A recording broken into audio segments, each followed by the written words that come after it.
चंचलता से होने वाली झगड़ालू प्रवृत्ति। झगड़ालू प्रवृत्ति होती है क्या? हाँ, होती है। कब होती है झगड़ालू प्रवृत्ति? ए जी, हमारी ही सुनो, मैं नहीं सुनता किसी की। तुम सुनते हो कि नहीं सुनते हो मेरी? ये जो भाषा है ये झगड़ालू प्रवृत्ति की है।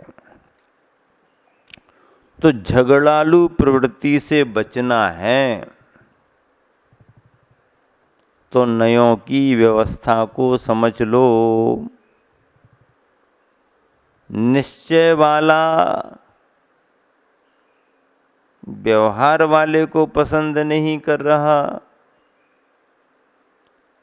और व्यवहार वाला निश्चय वाले को पसंद नहीं कर रहा। स्थिति क्या बनेगी? स्थिति ये बनेगी कि तत्व की सम्यक विचारधारा छिन्न भिन्न हो जाएगी।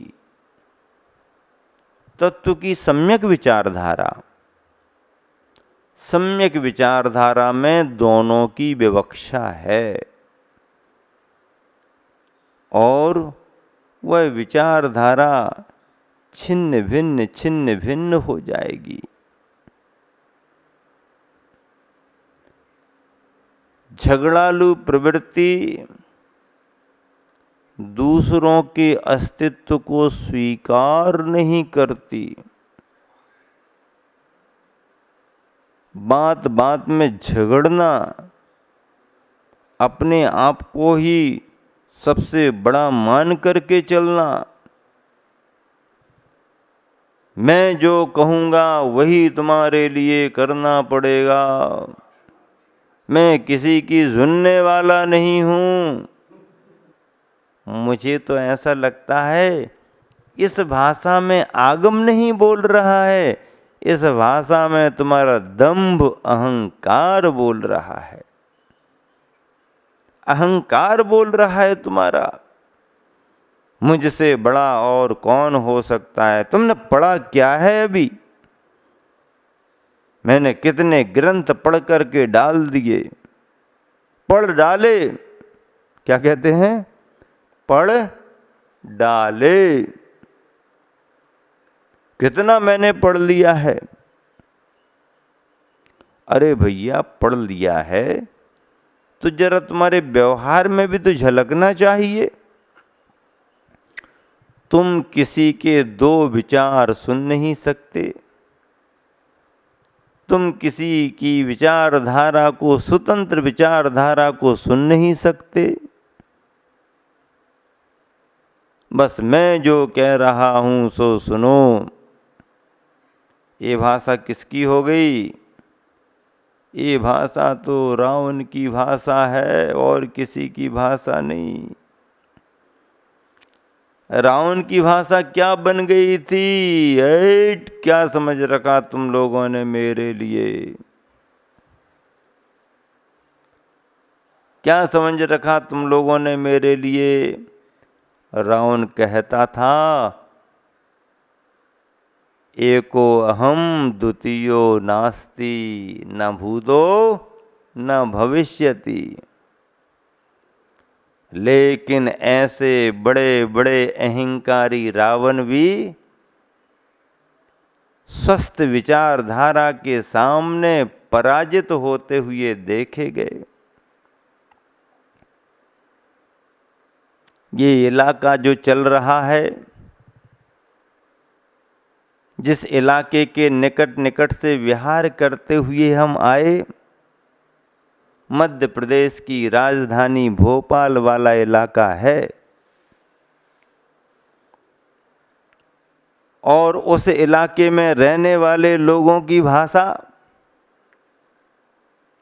और राजनीति करने वालों की भाषा, राजनैतिक लोगों की भाषा, राजनैतिक प्रतिद्वंदियों की भाषा, इनकी भाषा पर कौन लगाम लगाता है?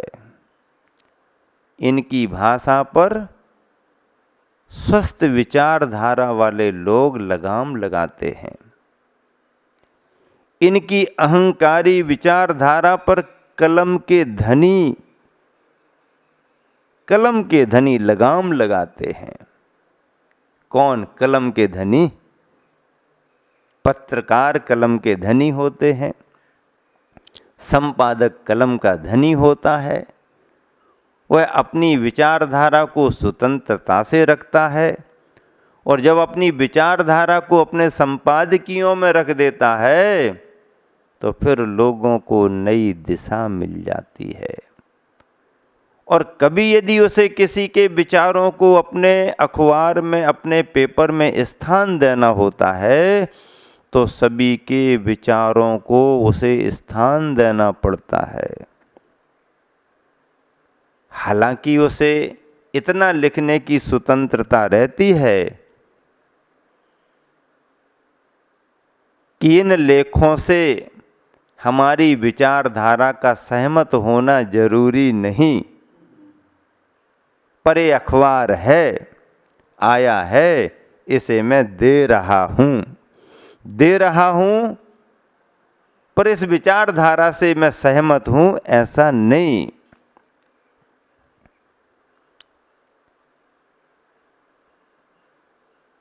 आज के संदर्भ में जब मैं गुरुवर आचार्य श्री के इन महत्वपूर्ण बोध वाक्यों को आपके लिए सुना रहा हूं, ऐसा ही कलम का धनी अपनी लेखनी से लोगों में हलचल मचाने वाला रविंद्र पत्रकार भी इस सभा में बैठा हुआ है। भले ही वो भोपाल का हो या भोपाल में कहीं बाहर से आया हो, सवाल इस बात का नहीं है, पर उसने अपनी ऊर्जा से, अपने विचारों से लोगों को बहुत लाभान्वित किया है। कुंडलपुर जैसे महोत्सव में और कुंडलपुर की सत्यापित करने वाली पृष्ठभूमि में, कुंडलपुर की सच्चाई को उजागर करने में उसने जो श्रम किया, पसीना बहाया, वह आज भी लिपिबद्ध है और कुंडलपुर का सच इस नाम से एक अविस्मरणीय कृति तैयार होकर के सबको मिली है। प्रारंभ से ही शासन में और साहित्यकार में तालमेल ज़्यादा नहीं रहा, लेकिन तालमेल तो बना करके चलना ही पड़ता है। साहित्यकार यदि नहीं हो तो शासन प्रणालियां भी डगमगा जाती हैं और शासन प्रणालियां यदि साहित्यकारों को सम्मान ना दें तो साहित्यकार अपने दिल की बात अपने कागज पर नहीं ला पाते हैं। इसीलिए कलम का धनी अपने विचारों से दुनिया को लाभान्वित करता है। विचारधारा किसी की कोई भी क्यों ना हो, सर्वथा उसे गलत नहीं माना जा सकता। सर्वथा कह रहा हूं, किसी ने किसी की दुकान पर से कोई सामान उठा करके खा लिया और उसे किसी ने पकड़ लिया तो प्रथमतः पहली नजर में वो अपराधी माना जाएगा, दोषी है माना जाएगा, दंड मिलना चाहिए माना जाएगा। पहली नजर तो उसे अपराधी घोषित करने की बन गई। पर यदि उससे बात किए बगैर, उससे पूछे बगैर, उसकी स्थिति को समझे बगैर डायरेक्ट ही देख करके दंड घोषित कर दिया जाए तो न्याय कभी कभी अन्याय में भी बदल जाता है। कारण क्या है? उसने दुकान पर से उठा करके खा लिया, अपराधी है, दंडित किया जाना चाहिए। बात ठीक है, आप जो कह रहे हो सच कह रहे हो, ऑन स्पॉट यही हुआ है, और यदि ऐसा हुआ है तो उसे दंड भी मिलना चाहिए, इससे सभी सहमत हैं। लेकिन उसके विचार भी तो पूछो, उसको भी तो अपना पक्ष रखने दो। जब तक वह अपना पक्ष नहीं रखेगा तब तक फैसला नहीं हो सकता। महान से महान अपराधियों को भी अंत में भी अपनी बात रखने का अवसर दिया जाता है, ताकि अंत में कोई ये ना कह सके कि उसे अपनी बात रखने का अवसर नहीं दिया गया। पर जब पूछताछ हुई तो उस व्यक्ति ने अपनी परेशानी बताई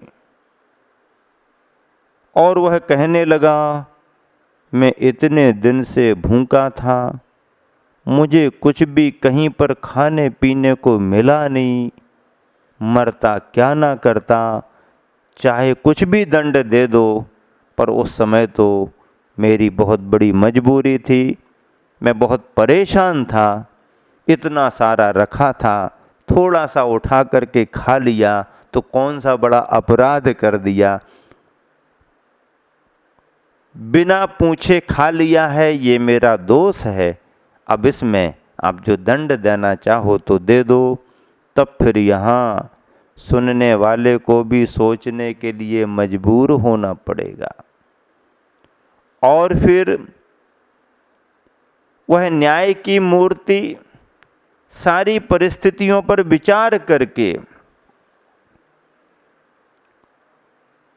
उसे सजा देने का भाव भी नहीं करेगा, पर सचेत जरूर करेगा, सावधान जरूर करेगा, गलती को स्वीकार जरूर कराएगा, लेकिन यह कहकर के उसे बरी करेगा कि सामने वाले की गलती तो है, पर उसने केवल अपने पेट के लिए ही ये गलती कर दी है, बाकी किसी को कोई बड़ा नुकसान नहीं पहुंचाया है, किसी का बहुत बड़ा अहित उससे नहीं हुआ है।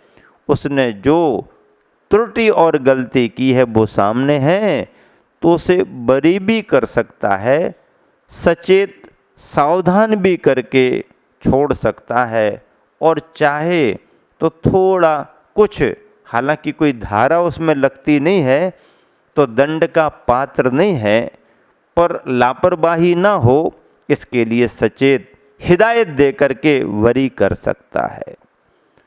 तो कहने का मतलब ये है कि निर्णय करने के लिए सामने वाले का पक्ष सुनना भी बहुत जरूरी है।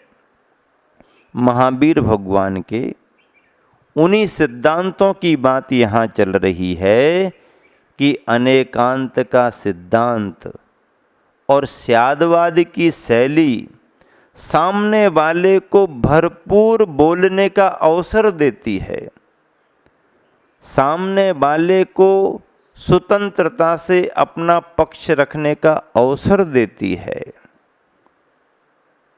कहीं किसी पर कोई दबाव नहीं, प्रथम नज़र से ही कभी किसी के मान्यता को गलत साबित करना नहीं। हाँ, सभी बिंदुओं पर विचार करके फिर यदि कथन गलत है तो गलत साबित ही होगा, और यदि किसी अपेक्षा से उसके कथन को स्वीकार किया जा सकता है तो अपेक्षा लगा करके उसके कथन को सहमति प्रदान की जा सकती है। अपेक्षा लगा करके बात करना हमेशा सत्य साबित होती है, और बिन अपेक्षा के बात करना गलत साबित भी हो सकती है। अपेक्षा लगा करके ही तत्व की सिद्धि होती है। अर्पिता नर्पित सिद्धे है, तत्वार सूत्र में सूत्र आया है, अर्पित और अनर्पित मुख्य और गौण, मुख्य और गौण, विवक्षित और अविवक्षित, ऐसे कथनों से ही तत्व की सिद्धि हम कर सकते हैं। महावीर भगवान ने जो सिद्धांत दिए हैं, उन सिद्धांतों में अनेकांत का अपना महत्व है। अनेकांत के सिद्धांत की अपनी गहराई है।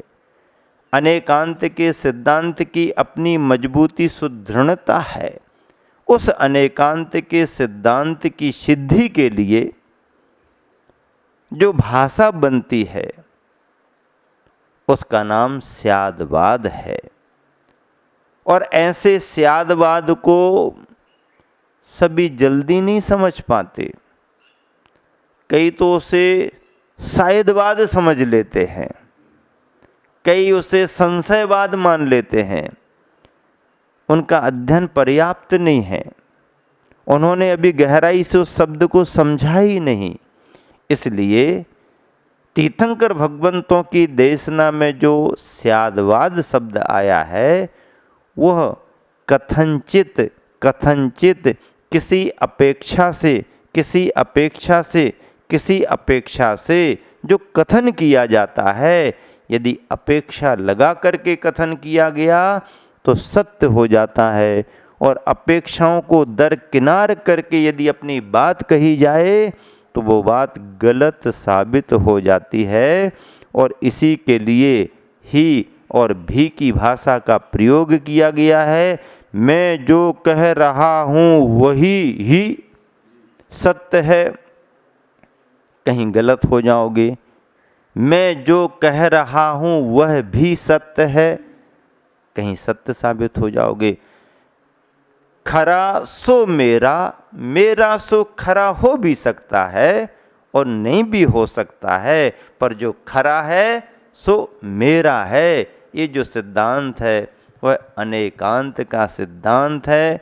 और इस अनेकांत के सिद्धांत को जैन परंपरा ने ही नहीं, सारी दुनिया ने सम्मान दिया है, सारी दुनिया ने सम्मान दिया है।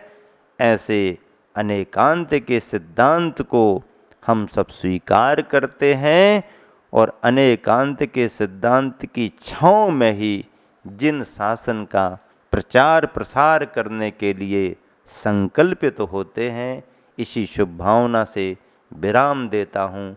महावीर भगवान।